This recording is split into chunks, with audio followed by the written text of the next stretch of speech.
There we go. Hello and welcome to this very late edition of Australian Transformers Weekly, bringing you news from across Australia and some of the rest of the world. This is episode 192, and coming up tonight, there's been some new Masterpiece details released. I need to look back at the run sheet because that's not what's in the run sheet. New studio figures are on the way, while in the meantime, Australia got skipped for a good half of the waves. There's some more anime MP repaints on the way. We dropped that news, so that's not going to count, but we do have a lot more coming up on tonight's show, as well as a little live raffle draw of the TCCA May donation drive. But all that and a lot more coming up after this. Rusty.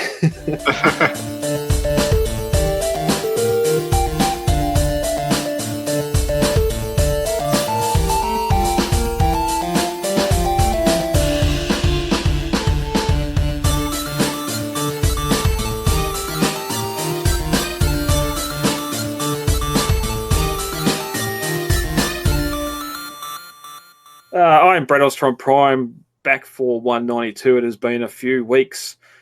Joining me with someone else that has also been away for a couple of weeks. Max, back from South Australia. You weren't blacked out in this time, or low on power. You're just very busy like myself.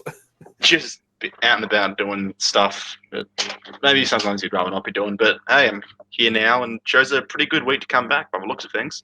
It is a bumper news week, and we've had to cut a few stories tonight just because we can't sit here for 2 hours reporting on some of the stuff. But how's your Transformers week been? It's been pretty all right. There's been some cool things popping up, so it's been good to see. Not too much. I've been building up for exams, really, so haven't been paying all that much attention. But yeah, a lot of good stuff going on right now. We're not going to get to new acquisitions tonight just because of how much news there is and the live draw of the May donation drive. As any figures you've seen recently that you've thrown pre-orders on for or things you're expecting, has your free AB arrived yet? No, I think I'm getting the second run of that, which is not ideal, but I suppose I paid less than retail for it, so it is what it is. I don't really pre-order as much as I used to, or buy as much as I used to for the most part, but like what is there and coming is stuff I'm very excited for.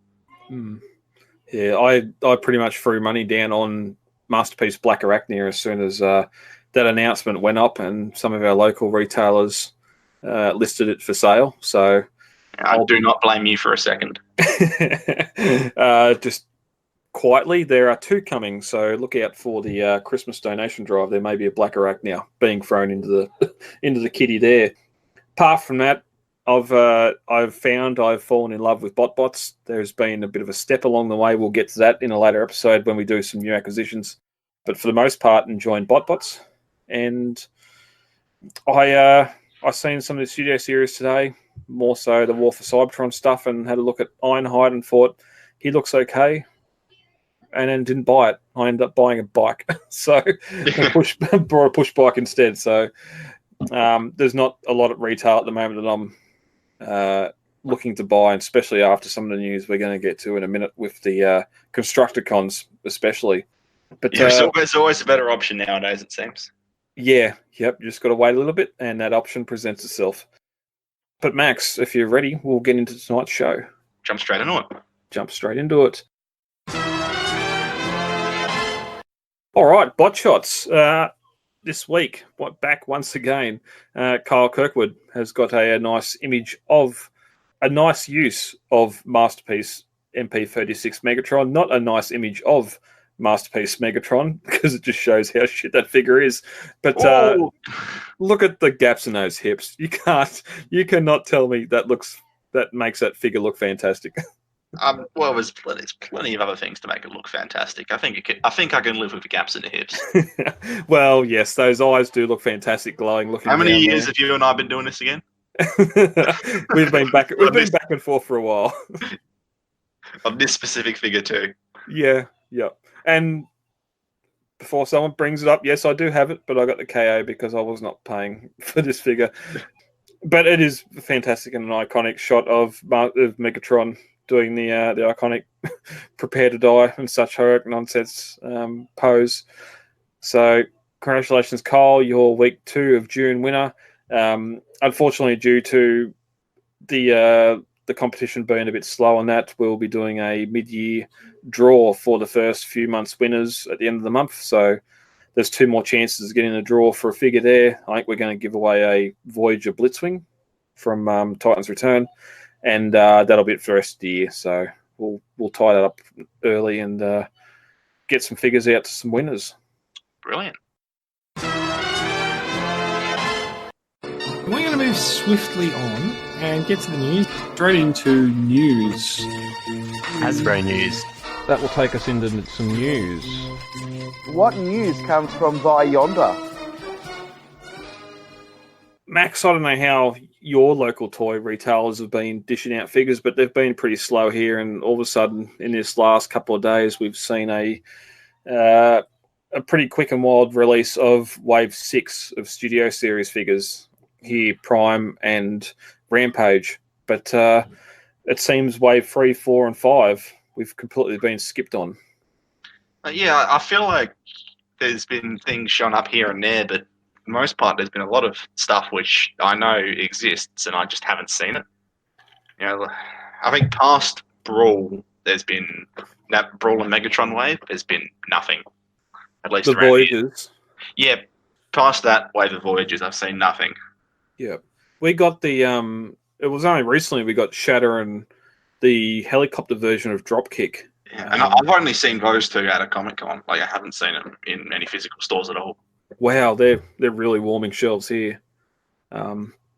We got a couple of the scrap metal Constructicon that I did pick one up, and also the Cogman and someone else.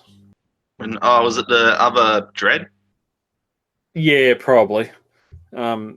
So I didn't end up getting that Cogman because I found a last night Cogman Headmaster at Coles for $9. So I jumped on that real quick, really wanting the Headmaster version of that figure and a bit better paint job. But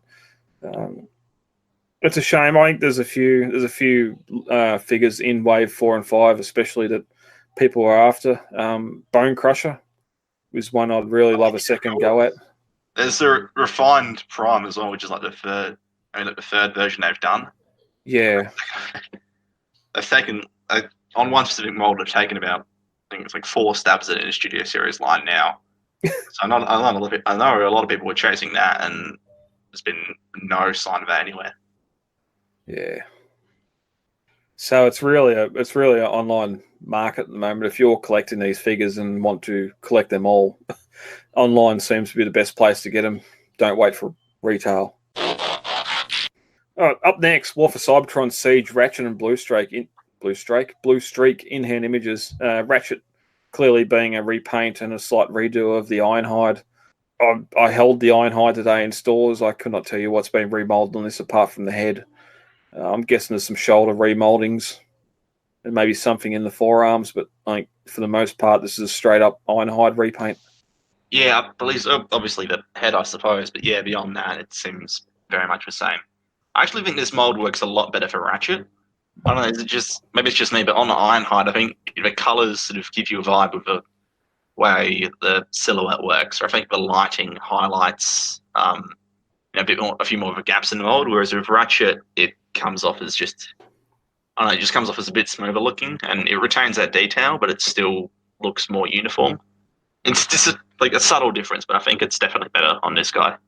Yeah, I think here too, the fact that like you've got the flat white, then you've got the little bits of red here and there, and then you've got the blue window on his chest where the Ironhide's pretty much red, and then it's got a clear window on his chest, which doesn't really look that good. It does need to be a clear window. If it had a blue window like this, it'd probably look a little bit better.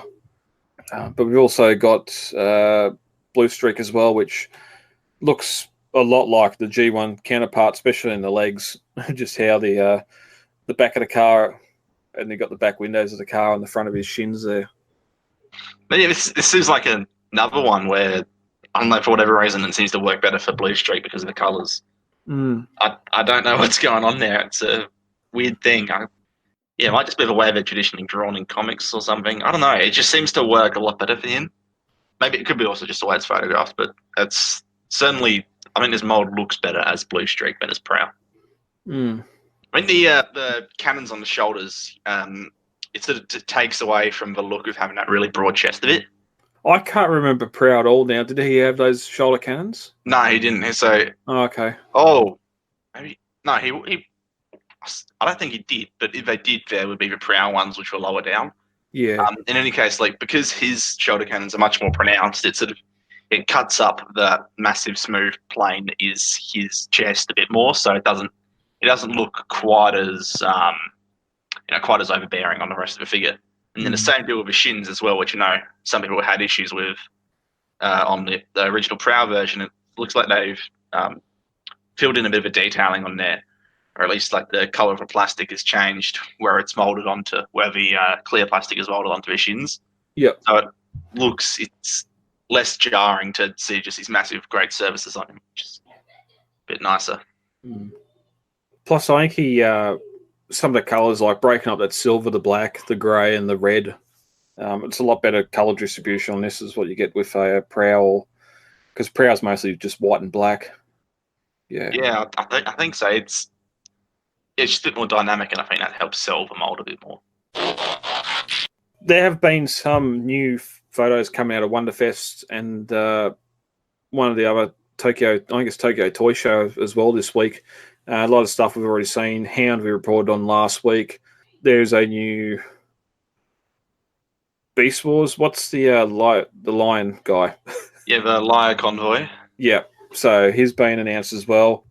Neither of us are really interested in him, and he'll be reported on later on when he's closer to being released. But one thing did catch our attention that, yes, once again, they are re-releasing and doing a repaint of the Plus version of the Datsuns, and this time it's Smokescreen. More G1 accurate paint job in theory. New head sculpt. Yeah, that head sculpt is what's selling it for me. Really? Yeah, I don't know. I think because the mold originally, like, they haven't had to change that much of it to smooth out the detailing. So it means that they just add that head sculpt there, which is, slightly more exaggerated proportions and a bit more expressive, and it just looks fantastic. Like, I'm surprised it adds that much, to be honest. I was really quite impressed with this. Well, I was going to say, it nearly reminds me of an animated style where you just got that long sloping jaw and just how animated the face looks, without going too far towards the animated style, of course. But you're right. It's like, it's definitely G1 Smokescreen, but I think G1 Smokescreen was almost a predecessor to that sort of aesthetic that came later. Yeah. How do you feel about the smoke accessory? I was going to say the accessories on this is a nice little smoke accessory down the bottom there, which I hope you could sort of plug into his tailpipe or something in car mode as well. But also, I can't recall the gun, the shoulder cannons coming with any of the Datsuns. That was a Dr. Wu accessory that you had to order. God, I think this came out so long ago now. Yeah. Just when I was first looking at things, I can't remember. I think it varied between releases, and like some of them would come. There was a couple where it was like came as from Amazon Japan. You get the shoulder cannons. I'm not exactly sure. And then because there was also different colorways of Bluestreak, and then Prowl had a US release, and so I think the waters have all been muddied. There is definitely variance with it, and because Dr. Wu also. Even when they were included, Dr. Wu still made upgraded versions. So it's I couldn't tell you for certain one way or another. Well, I never posed any mind with them up if they come with them anyway, because it's sort of takes away his peripheral vision a little bit. There's a good shot of the head. Yeah, it's very nice. He's not going to look down much. I'll tell you that. But you do see what I mean, especially with that shot of just the head and the chest there. Like, having that head sculpted and smoothing out the chest sculpt a bit, it really sells on the animation accuracy in my mind. Yep. They're the only photos we got there. Yeah, no, it does look fantastic. coming up next, it had been reported a little while ago that we were going to get yet another redo of the MP10 mold, and coming out of Comic-Con Colombia, of all places, we got some images here of that Ghostbusters Prime, complete with roller being the Ghostbusters trap, the Slimer figure that comes with it. Prime's got the proton pack sort of thing on his back, the green windows, and he's got the Ecto 35 license plate in where the Matrix should go. Max, Ghostbusters Prime, something you're looking at getting, or just another redo of MP10? Because I was never, there's never the biggest Ghostbusters fan, but as a figure, it looks fantastic. Just the way it's combined with two aesthetics, I wasn't expecting it to be, this lovingly put together, I suppose. I mean, Inferior should have expected that because they did a really good job with the Eva Prime too. Making that feature so many of the old Evangelion motifs. But yeah, it really just looks like Prime out of a Ghostbusters universe. It's quite well done. And for any hardcore Ghostbusters fans, of which I'm not one, I'm sure they're very much looking forward to this. Yeah, no, it'd be good to summon the pose next Ecto one. I don't really have anything else. Yeah, I suppose it's not I don't have much to say on this, but other than it looks good. Also showed the Masterpiece Megatron from Predator Fallen there as well, which has pretty much been released now, so I'm not quite sure why it's there. But I think the smaller shows often get things a bit later, so you never get older releases coming through, just because it's more of a trade show type thing, I suppose. Yep. Looking into some third-party news briefly, Fans Toys have got a Hulk, G1 Brawn coming out. We've seen last week, Warpath and a couple other figures. Max, what's your history with Brawn? The character, I'd say I like him. I don't like him enough to buy a Fans Toys figure. Don't be like that. I'm part of that weird subculture who doesn't like Fans Toys. But as a representation of Brawn, this looks fantastic. Character-wise, I've always loved. He's been one of my favorites ever since I was a kid. I was ecstatic to see him when he popped up in the Bumblebee movie. So he's always been up there for me as one of the better mini bots, and so it's great to see such a faithful adaptation of him. I would probably put this, at least from what I can tell right now, I put this over the Bad Cube 1 for certain. Yep. I'm not sure about the metallic green in terms of fitting in with a masterpiece display. Yeah. But sculpt-wise and articulation-wise, he looks absolutely in line with the current state of masterpieces. He also has a secret Super Saiyan mode there, which I didn't realize he had in the film. Yeah, well, that's one thing with that metallic paint. It is just having to fit in with the masterpiece sort of aesthetic. And it's one thing even with their Warpath, which Jason had talked about last week, having that metallic paint as well. It's just it looks nice, as a figure, it adds something, but masterpieces nowadays have a very specific look to their paint. And it's the cheapest paint they could put on it because it's bland.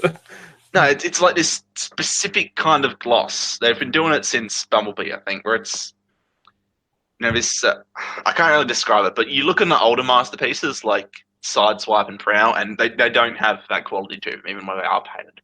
Yeah. Whereas the new ones, they're lathered in paint, and it's got this really specific gloss to it. And these, I don't know if they're trying to replicate that, but it's just metallic. It's, it definitely looks nice. It actually, in my mind, it looks nicer than the paint they use on actual masterpieces. But when the actual masterpieces are going for something so very specific, I feel like you don't really want to go for something that's so very specific in another direction. Yeah, well, it's the same argument about getting figures cell shaded, or I just had it now. It's gone. No, or even these. Like you're looking to have a masterpiece collection. Even the other Fans Toy stuff. Hot Rod's not shiny. And then you've got their Galvatron that aren't. They're a completely different paint scheme as well. It just looks weird. And even we talked a long time ago about War Dog with the veteran, the battle damage version with the board holes and all that stuff. Fantastic paint scheme, fantastic looking figure. It just doesn't fit with any other masterpiece you put on the shelf. And here we got the same issue where they're sort of going for this more metallic. Granted, their Sea Spray is also a metallic blue, so all the mini-bots are fitting in this metallic scheme. They're trying to strike out on their own. But yeah. I don't seem to recall them doing this in many of their other figures. Like, I want to Google their Beachcomber isn't. Their Beachcomber, all the Beachcombers I've seen are the flat blue and not. Yeah, well, it's weird because I look at their Cyclonus, right? And there's a shine to it, but it doesn't come off as metallic to me. It comes off as looking like them trying to replicate that masterpiece aesthetic. Whereas these seem very distinctly their own thing. This is definitely metallic paint. And it's like, I can get it in terms of, some companies do, with their masterpiece alikes, have tried to strike off and do their own sort of thing. Right, so, DX9 has followed the, Studio Ox aesthetic, at least in some regards. Actually, I think that's actually just one of their figures, but, Ocular Max does that for almost entirely. I can't actually think of any others now. Toy World's doing their own sort of scale. Right, there is variance within the third-party masterpiece market, but this is different because it's something that's so closely treading a line of fitting in perfectly with regular Takara masterpieces, and then it's just choosing to go in a completely opposite direction in this one very specific area, and it's just confusing to me. Yeah. Well, that's it. And you can look at other stuff that's sort of going for movie aesthetic or something like that where you're going to have metallic paint, but there's no metallic paint in the G1 cartoon or any cartoon except for Prime, maybe, just because of the animation style. But we've spent too much time on this. We really have. Yeah, I'm not looking at getting a Brawn. Fans Toys, as much as I do love their figures, Willis will always be my G1 hound, no matter what Takara throw at me. This isn't something I need to get, and being metallic, it definitely is not going to fit in with anything I've already got. On that note, it's like, yeah, I can certainly see a reason to be tempted by it, but yeah, it's ultimately I'm not a Fans Toys person at all, so it is just this one really weird difference. It's just I don't know why. It's just this really specific thing, and I don't know why they've done it. But they're steadily moving along the mini bots, and we'll see what they have left to come out. I suppose Outback and some of those ones, maybe a Pipes, they got to come out as well down along the line a bit longer. Probably about 5 or 6 years. The way they bring out prototypes and that, and take a couple of years to get them out to market. Just waiting to see if Takara beat them to the punch. Yeah, it'd be interesting. I mean, that is the sort of unwritten rule of if third-party companies start doing something and Takara's about to do it, but then it seems to not be the case with Fans Toys quite as much. Moving on, and holy shit, I on one of the last episodes I was on, I talked about how when you see the Hasbro Constructicons in store, get them, because this is a 2.5 year build of getting all these figures and creating a Devastator. And in 2 years' time, if you're looking for Bone Crusher,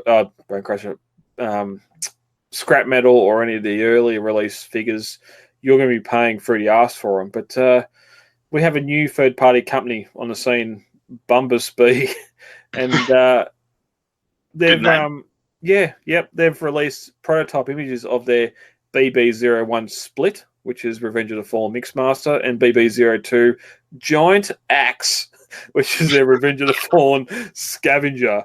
And holy shit. These came out of absolutely nowhere, by the way. Yeah, yep. No, And no one saw he's coming. yeah, yep. And both figures look pretty good in both modes. They just look incredible. And this is the head and shoulders, I'll say, for the Devastator. And just don't try and talk about anatomy with movie Devastator. It doesn't work. No. As seen there, it's going to be a 1, 2, 3, 4, 5, 6, 7, 8. Oh no, 1 to 7. So 7 pieces are going to create this Devastator. And thank you for finally including the wrecking balls. This, I am so on board with this Devastator. If it's shit, if the engineering's horrible, as long as it stands and holds together on my display shelf, I'll sing praises to it. Here we have some photos of the Mixmaster itself, split, being able to transform into both modes. That's a fantastic looking alt mode, and the fact it's got mask on the grill instead of Mac is just another little nice callback. It's almost looks like the same font too. Yeah. Yep. I'm looking at these and I'm like, I'm dreading the transformation on these, but also I'm fascinated by how these are going to work. Well, just going between these two, like seeing the truck mode there, and then going into the head mode where the cabin must completely invert. Yeah, because it does look like it, which is fantastic. Like, sort of, you see it sort of comes away on the sides and on the top, and I guess maybe the face section there is the top of the cabin. I'm not sure. It's incredibly hard to tell. Yeah, it just goes to show how much engineering is going into these figures nowadays. We've talked about unique toys and some of the movie stuff before, and considering most of the rear of the truck is still intact, and we've had this much of a change between two shots, it's just fantastic. And then it can still transform into a robot. The talent of these designers is phenomenal. Like, however this turns out, seeing this alone, just working as it is insane. It would be an impressive piece of engineering if it was just a truck to a robot, right? For both of these figures, because this is the movie Constructicons we're talking about. They've got these insanely complicated and unconventional robot modes, and so going from those sort of vehicles is going to be a challenge to accomplish, as was seen with the original figures for these that came out back in 2009. And so for them to do that so well and also have them combine is just phenomenal. Yeah, I'd be happy just with these alt modes on display, and then have a second set as Devastator. I don't need movie Constructicons being robots, alt modes, and Devastator at the same time. I don't think that's what come across in the film, and I don't think that's what was really happening there. There was a class of Constructicon. There was a few that was on a boat that went down to relieve Megatron. There was another lot that were in Egypt, but that's the movie itself. Even Demolisher here, it's a little bit simpler just because of its size. And the fact that the tracks don't become the wheels like we had with that Voyager version, they just fold up on the back. Yeah, it's really impressive looking. And I think that's going to assist it as well. I love the rocket launchers on top. It's a nice little touch. Yeah, but just the wheels just double over on the back behind the mixer barrel to I don't know what's going on in that picture. Obviously, the tracks don't spin because we've got little wheels underneath the tracks, which is a shame. But we can allow a couple of things. And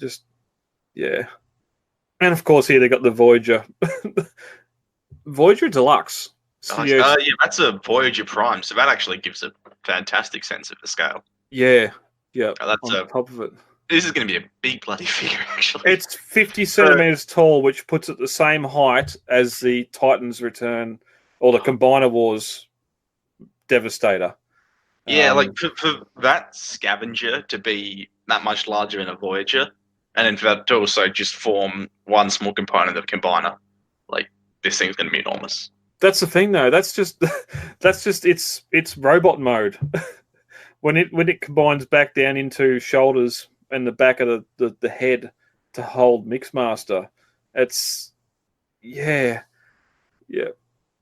So there's going to be 7 robots in total. to form Troublemaker, which is a fantastic third-party name for a Devastator. And all combined, it's going to be around 50 centimeters tall. But the movie Devastate isn't a tall figure. It might be 50 centimeters tall, but it might also be 50 centimeters wide. Like this is It's a sort of maths thing, where it's but you can't really quantify it by that's in that sense. Yeah.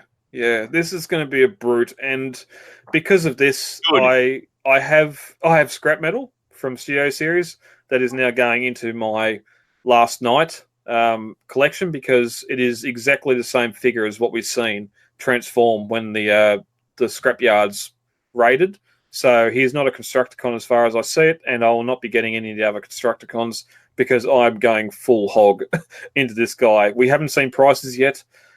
I don't think I care. These could be $100 each, and I'd still get them. Yeah, I don't blame you. These they look worth $100 in and of themselves. Yeah. I'm really, really impressed with these so far. I'm hoping the quality turns out all right. Yeah. Well, yeah, we'll wait until we see them with paint. As I said, I've got Kronos. I've got some other third-party figures that aren't known to be fantastic figures engineering-wise, and that they still look fantastic on the shelf. I don't transform my figures pretty much ever, so the engineering on these could be absolutely horrible. As long as I can get them from one mode to the other and display it, I'm going to be happy. Yeah, I don't blame you at all. Max, we brought up at the start of the show you having the 3A Bumblebee en route. We've got some more photos here in hand of the DLX, which is is that the smaller version? It's not the full size version, is it? Yeah. So the deluxe is like in the 3A sense is still a couple $100, but they're smaller than the premium scale, right? They won't cost you the better part of $1,000. All right. So they're a deluxe figure, and of course we're talking here about Blitzwing. Starscream. Just to keep that argument going, but this may be my entry point into movie statues. I'm calling him Ramjet instead. It works. What is he? What's the first thing he does? He rams into him. It works. He's got bombs on the wings as well, so yeah. This looks fantastic. I want to know if it's got a waist swivel at all. And if it has that, I'm probably going to buy it. That's it. That's the one thing that might throw me off because I need an excuse not to buy this thing. It just looks incredible. And just having him scale there for the Masterpiece Starscream just to see how big it is. It gives you a sense of how many differences there are actually between the two Seeker designs, like the classic and the new movie Seeker designs. Yeah, which I quite like actually, but it's not pure faithful. But it's not just a pure copy, but it's actually still faithful to that original design. There's definitely a lot of similarities there. More so if we put him beside the a large Blitzwing. Light up eyes is always fantastic as well, and just being photographed like this. It's the detailing that blows me away on this guy. The sculpting especially, but also just the paintwork, like this subtle shading all around him. It's just, it's amazingly well done. Question you're getting to be, is it this articulated that you could have him laying on the deck, on the ground, being attacked by Blitzwing? Oh yeah, like I've watched reviews of the first run of B, and the stuff people are able to pull off with him is insane. Like, I don't know if you've heard of stuff like Sentinel and Chemical Attack, but I've heard him compared to them. Like, he's apparently not in line with the premium scale 3A stuff, which was traditionally like big, well detailed figures that were moderately well articulated. From what I understand and what I've seen in the reviews, that this guy is like beyond figure arts level. Posable. He's able to do essentially anything you want him to. Like if he was in a pose in the movie, the figure is as articulated as a CG model. Well, it makes sense if they're making these statues that they can interact with each other. B127. Yeah. I won't say anything. Well, make sure you never do. I love it. No, Wow. it was a short-lived moment of glory for Blitzwing, but he left a special. He was a special place in all our hearts now. Oh, That doesn't look movie accurate at all. no. He just took him to hell. Yeah. Oh God, it's a good-looking figure though. I do have to hold out hope for retools into the Cybertron Seekers. With what we've seen of the molds on Cybertron, whether or not one was Blitzwing and the others weren't, some simple repaints.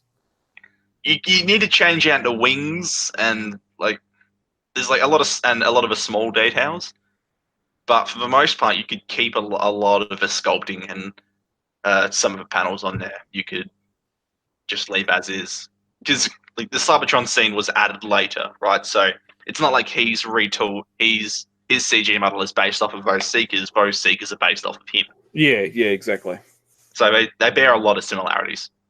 Yeah. Especially like if you bring up like the CG model of Starscream and the CG model of Blitzwing, they're pretty close to each other. So it's certainly within the realm of possibilities. Especially if they were able to do Starscream and then because that he looked perfect on Cybertron, and also that Armada inspired thrust. The pipe dream mine to see a figure of that someday. Yeah. Yeah, just as this guy looks phenomenal. Yep. And as you were saying about the Cybertronian and the characters there, Prime One Studios have started dipping their toe into the Bumblebee movie with Soundwave. I don't recall this looking like Soundwave in that video in the film. He looks a bit chunkier here, doesn't he? He looks very Robotech or something. Yeah, it's I actually I don't know enough about Robotech to say. Well, it looks very. I mean, I suppose he would. Robot. Yeah, he seems maybe a bit more detailed here. I don't know. It looks good. Don't get me wrong. I've got very little bad to say about him. And the head, like it doesn't have the Decepticon emblem on top. Whether that was changed for the film or, but I'm pretty sure people seen that Soundwave in the trailer. I feel like that head isn't accurate. No, it looks too much like Prime. Does it not? Oh, no, you cut out. And there's for the show of Soundwave and the Seekers, and I think it's based. Yeah, so there's a piece of concept art for a money shot of Soundwave and the Seekers when he jumps down and they're all behind him and stuff. And in that concept art, it's weird because he's a lot thin. He's thinner here. So this I'm losing my words here. So this statue, right, the chunkiness of it is in line with the movie. But the concept art is, he's a lot skinnier there. But on the concept art, he definitely has this sort of head sculpt. Whereas I feel like the head sculpt here it's different to the movie. So it's like they've taken the CG model from a movie, made that into a statue, but then based the head off of the concept art. Which makes you wonder because the movie is now a year. Oh no, this Christmas, 6 months, 6 months being out. Yeah, I mean, we know this Cybertron sequence was done. At least a fair few of the big shots in it were done almost a year ago now. Yeah. And then maybe I suppose we haven't really seen merch for any of the bots on the Cybertron sequence, so maybe licensing stuff for that only became available quite recently. Yeah, well, that's possible as well. Ravage looks a lot like the dogs from Lockdown in Age of Extinction. Yeah, it did have that sort of dog. It was funny because Travis Knight made a specific comment about saying, no, Ravage isn't a dog, Ravage is a cat. People working on the movie, but then he made Ravage look a lot more like a dog. Yeah. He has a mighty fine codpiece. I think He does, as he should. Yeah, this is just showing the inner workings, and it does have some exceptional detail behind these big plates and beefy sections. But again, how much colour is going to be in that detail as well? It doesn't say Soundwave to me at all, apart from that chest and the gun. But in a few weeks' time, we'll probably see this in colour and completely backflip on on this decision. But again, Prime 1, this is probably a $2,000 piece, at least. Yeah, Prime 1, it's like... It's going to be beautiful, but for a non-moving thing that costs that much, it's just no way. Yeah. I feel like if we're lucky, we should get some... at least some form of actual figure about Soundwave. Because he had the largest role out of that Cybertron sequence beyond Prime B, right? So you feel like if they're going to make a proper figure for anyone, it's going to be of him. Well, there's been some rumors, hasn't there, of the of those? There was a... in that... There was a big leak dump from Studio Series a while back. I forget what it was. I think it was mostly just like Constructicons, but there was a couple of deluxes in there, and the big things were a Leader Slug and a Voyager Bumblebee Soundwave. So maybe it is coming. We haven't seen any of those leaks come to fruition, but SDCC is around the corner. So if you want a big exciting reveal to drop at SDCC, I feel like Bumblebee Soundwave is going to be one of the best options for him. Yeah, definitely. As I said earlier, no new acquisitions this week. Max, man, you'll get on again. I've got Masterpiece, Megatron, Bot Shots, Studio Series, Scrap Metal, and a lot of other figures to talk about as well. Been able to get a few figures recently, and you had a few there as well you want to discuss. So we'll come back with that in a couple of weeks' time and talk about that on a bonus show. We'll talk about if we're lucky. Yeah. So for some TCCA business and getting to the feature of the show, May donation drive. Yes, it's now June. It sort of went from 1 month to the other, but we had 28 donors, which in a group of 3,500 is a little bit low. But anyway, we got 5 prizes here to give away. Masterpiece Inferno, the Takara Street Fighter set, and the Takara Big Convoy, a little Megatron, and there's another figure in there as well. I'm sure there's 5. Where is it? Oh, yeah, G1 reissued Jazz as well. So apart from the Jazz, all these figures are brand new, mint in sealed box. So we're going to give some figures away, Max. Yeah, sounds like a plan. I haven't done one of these in ages, actually. So it has been a while. All right. So yep, random number generator as well. We had 90. We got 95 tickets sold. So we got 1 to 95. Number 1 is 32. 32 is, and this is where we take the most time, Woody LW, which I know who that is. I just can't recall right now. I want to say who it is, but I don't want to get it wrong, so I'm not going to. So that's all right. I've got you down there as being number 1. Number 2 is 34, which I think's him as well. Yep, him as well. So we'll redraw that. Wow, 32 to 34. Thank you, number generator. Number 67 is number 2. And that goes to 67 is Roscoe Hagen. So you have the second pick in the draw. Number 3 is number 46. We're staying in the middle of the lot here. 46 is Daryl Anderson. Winner 4, number 86. And we'll go to the very end of the list there. And I think 4, 6, Michael Green is number 04. Thumbs aren't working. And lucky last is number 44. And that, I think, is going to be a redraw. Oh, no, Paul Hauser. The man we all got to see on The Price is Right. Price is Right? No, Family Feud. You are lucky number 5th. So, again, thank you to everyone who donated. I'll be getting these prizes out in the mail this week. And you'll be getting some minty new figures, except for Jazz, in the mail soon. Don't forget that we are now heading into the new membership season that's coming up on July 1st.